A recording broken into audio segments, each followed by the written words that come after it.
Hello friends, welcome to my YouTube channel learning academy. तो आज के इस वीडियो में हम लोग बिहार बोर्ड कक्षा 10वीं के गणित के विषय का एक्सरसाइज 8.1 का प्रश्न संख्या 3 सॉल्व करने वाले हैं। तो आइए वीडियो शुरू करते हैं। और आप सभी से हमेशा की तरह एक छोटी सी रिक्वेस्ट है कि अगर आप हमारे यूट्यूब चैनल पर पहली बार विजिट करें तो चैनल को सब्सक्राइब करके बेल नोटिफिकेशन पर क्लिक कर दीजिए ताकि आपको आने वाले हर वीडियो के नोटिफिकेशन समय समय पर मिलते हैं। तो चलिए आज का वीडियो शुरू करते हैं और देखते हैं प्रश्न संख्या 3 क्या है और इसको कैसे सॉल्व करना है। यदि साइन ए इक्वल टू 3/4 है तो कॉस ए और tan ए का मान परिकलित कीजिए। यानी यहाँ पे अब आपको ये बता दिया है कि ए को हमें थीटा मान के फॉर्मूला पे जो है जो मान है वो निकालना है। क्योंकि दो ही भुजा दी हुई है, तीसरी भुजा आपको निकालनी है। तो ए के लिए यानी साइन का फॉर्मूला हमारा क्या होता है, तो साइन का फॉर्मूला हमारा लंब बाई कर्ण होता है।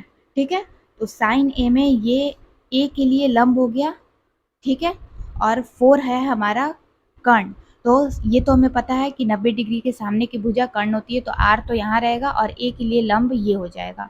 ठीक है, तो लंब और कर्ण दिया है, आधार हमें निकालना है। यानी कि ए सी 4 है, बी सी 3 है, ए बी निकालना है। तो ए बी यहाँ पे हम लोग कैसे निकालेंगे, तो कर्ण और लंब दिया है, आधार हमें यहाँ निकालना है क्योंकि ए थीटा माना है।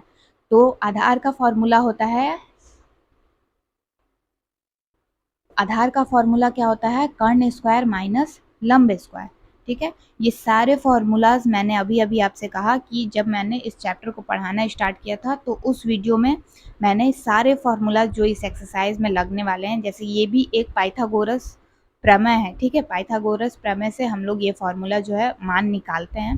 तो यहाँ पे फॉर्मूला है कर्ण स्क्वायर अंडर रूट कर्ण स्क्वायर माइनस लंब स्क्वायर, जिससे हम लोग आधार निकालते हैं। ठीक है, तो ए सी स्क्वायर और माइनस बी सी स्क्वायर। ए सी हमारा कितना है 4 और बी सी कितना है 3।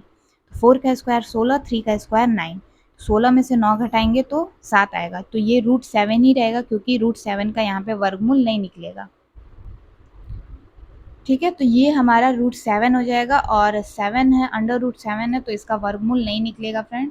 तो आप देखिए यहाँ पे, जैसा कि मैंने अभी प्रश्न संख्या 1 में कहा कि इस तरह से भी आप त्रिभुज जो है वो बना सकते हैं ए बी सी करके। ठीक है, तो यहाँ पे अगर ए मानते हैं तो हमारा जो लंब हो जाएगा ये हो जाएगा, चूंकि यहाँ पे बी तो यहीं रहेगा तो कर्ण ये है और ये हमारा आधार।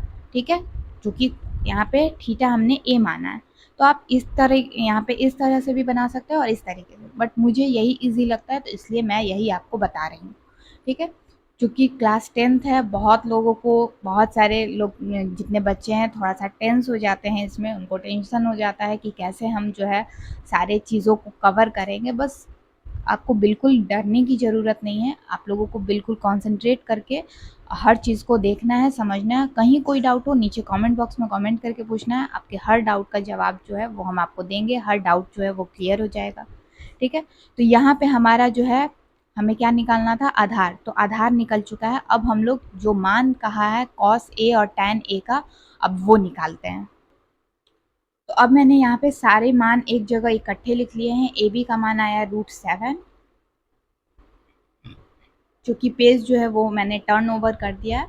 तो यहाँ फिगर भी मैंने बना दिया, ये 4 था, ये 3 था, यहाँ पे 90 डिग्री का कोण बना हुआ है। ठीक है, तो ए बी हमारा √7 आया है, ए सी है और ये बी सी है।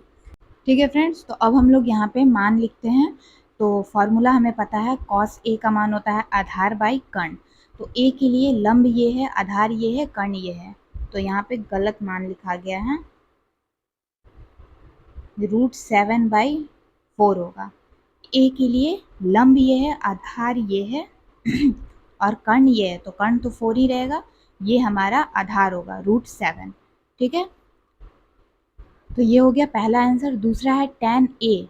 तो ए के लिए लंब हमारा क्या है 3 और आधार क्या है √7।